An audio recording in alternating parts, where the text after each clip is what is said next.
Today we are going to understand a new concept, that is capacitor, and what will be the working of capacitor, okay? And also we will understand what are the factors affecting capacitance, okay? So let us start with the video. So basically capacitors are commonly used in circuits, okay? These capacitors are available in different sizes and shapes, okay? And the basic function of capacitor is to store energy, okay? Now let us understand how does a capacitor work and how the energy is stored in a capacitor. Okay, the basic diagram of capacitor is there are two conducting plates, okay? And between them there is an dielectric medium. These are the conducting plates. And between them there is a dielectric medium, okay? The capacitor consists of two conducting plates and there is a dielectric medium. This dielectric medium is the insulating material and it opposes the flow of current, okay? Now let us understand when we apply the voltage to this capacitor, how the energy is stored across the capacitor. But before the application of voltage, the two conducting plates are electrically neutral. So what does electrically neutral mean? Electrically neutral means it has equal amount of positive and negative charges on it.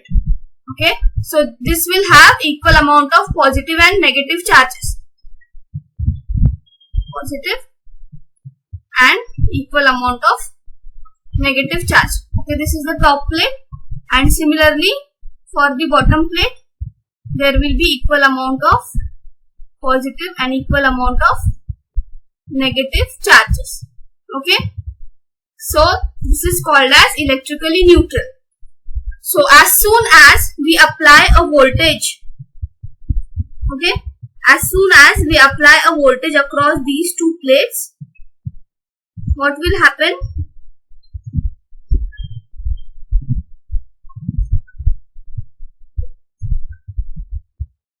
As soon as we apply the voltage, the electrons or negative charge from the top plate, the electrons over here will get attracted towards the positive terminal, and similarly through the negative terminal of the battery, the electrons are pushed to the positive terminal, that is bottom plate of the capacitor, okay? Now because of the dielectric material between the two plates, electrons which are collected at the bottom plate of the capacitor are not able to cross the barrier. And because of that, you will observe that over a period of time, the electrons will get accumulated at the bottom plate of the capacitor. So over a period of time, the top plate will have shortage of electrons because all the electrons of the top plate are moving towards the positive terminal, and the negative terminal of the battery is moved towards the bottom plate. Now what will happen? There will be shortage of electrons, means there will be positively charged over the top plate and negatively charged at the bottom plate, okay? Or we can say the top plate will get positively charged while bottom plate will get negatively charged. And because of these charged particles, what will happen? Due to these charged particles, potential difference between the two plates will get developed, and due to this potential difference, what will happen? An electric field will get generated, okay? And electric field will get generated. Due to the potential difference, electric field will get generated and there will be flow of electrons, okay? So this electric field is given by V by D, okay? Now even if we remove the supply voltage, the charges across the two plates will remain as it is. Means even if we remove the supply voltage, the charges will remain as it is, okay? Till we connect the conducting part to the capacitor. The charges will remain as it is till we are connecting a load or a conducting part to the capacitor. So now we will connect the conducting part. Okay, we will connect a bulb.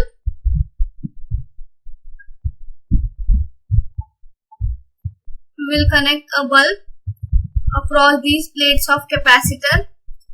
So as you can see over here, the conducting path is connected between the two terminals and the load is in the form of bulb is connected to the conducting path. Now what will happen? As soon as we turn on the switch,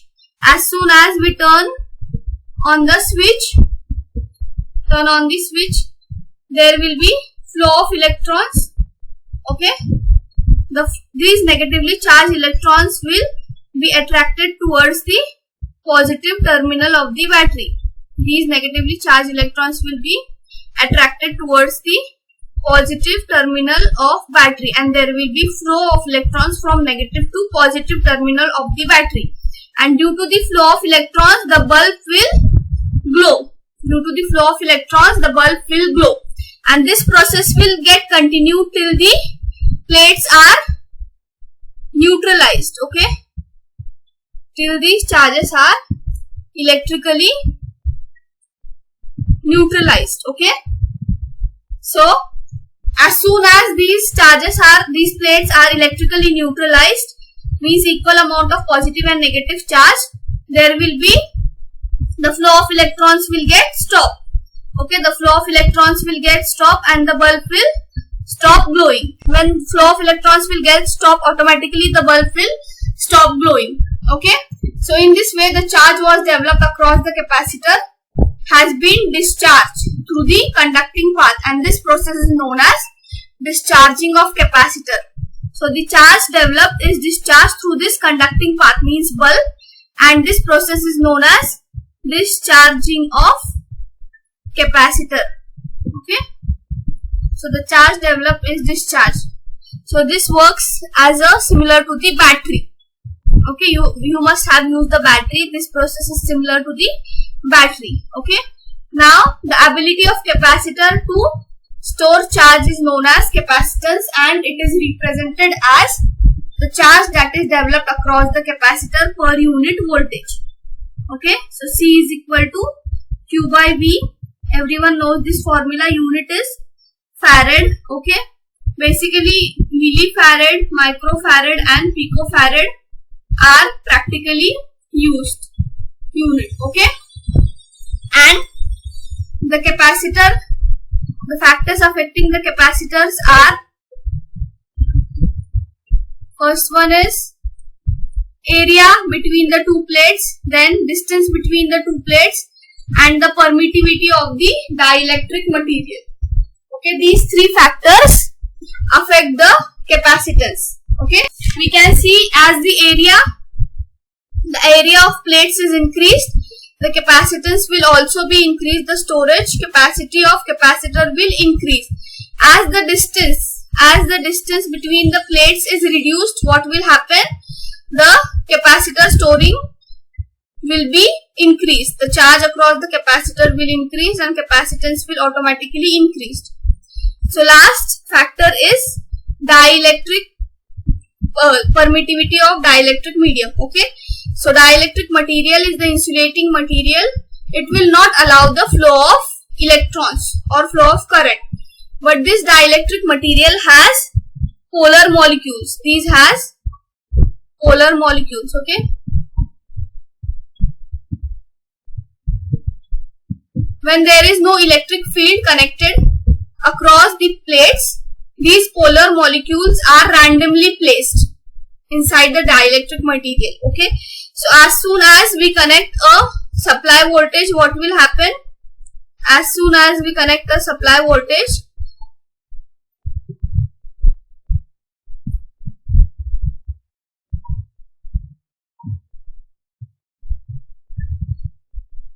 these molecules will get aligned.